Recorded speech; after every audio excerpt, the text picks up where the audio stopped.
After he left Merlin's tutelage, Arthur was often besieged by people who wanted to know what spells and incantations Merlin had taught him. Merlin taught me about words, Arthur would tell them. He said that words have power. When I was an infant, I remember Merlin saying, eat. When I was a little older, he said, walk. And if I stayed up too late, he said, sleep. As far as I can tell, I've been eating, walking, and sleeping ever since. So those must have been potent spells, don't you agree? No one did. They went away wondering if this doltish lad Sir Ector had taken in would ever amount to anything. The power of words does not lie in their surface meaning, but in qualities hidden from view. Every word, for example, enfolds both knowledge and intent. Our whole lifetime is packaged inside us as imprints triggered by words. Mortals are wrapped in words, the way a spider wraps flies in gossamer, Merlin claimed. Only in this case, you imprison yourself in your own web. Which words will allow us to break out of old habits and limited identification? Words enfold both knowledge and intention. Therefore, framing an intention in words is the first step in making it come true. Whenever a word is backed up by intention, it enters the field of awareness as a message or request.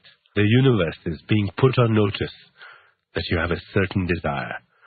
Nothing more is required to make desires come true than this. Your every intention leads to some result. Yes, the desires we send into the universal field are random or repetitive or obsessive, all of which is a waste of energy. Imagine that your mind is a radio transmitter bombarding the field with mixed messages. The things we want to accomplish, we also have doubts about.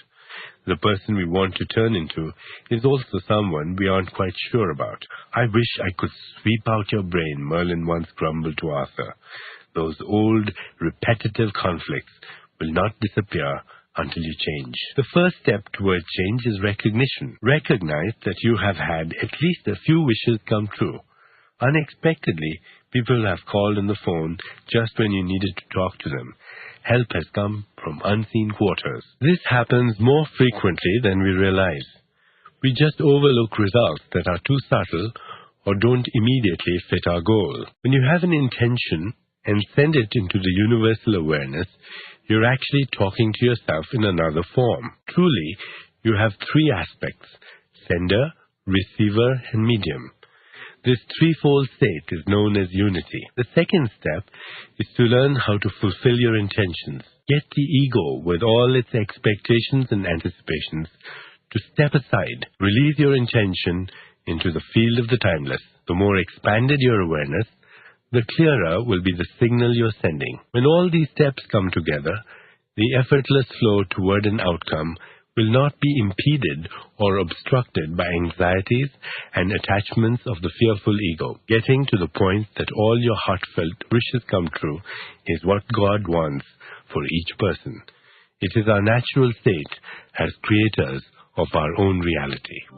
We each have a shadow self that is part of our total reality. The shadow is not here to hurt you, but to point out where you are incomplete. When the shadow is embraced, it can be healed. When it is healed, it turns into love. When you can live with all your opposite qualities, you will be living your total self as the wizard.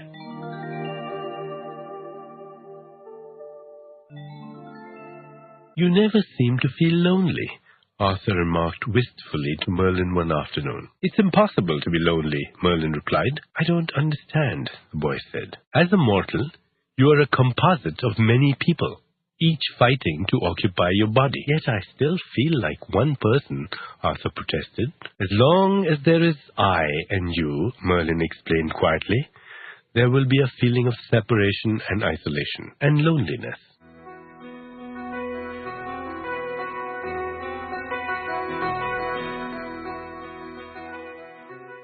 When you look closely inside yourself, you will find that there are many personalities competing for the use of your body. There are the roles you identify with: child, parent, male, female. Each of these has staked a claim inside you.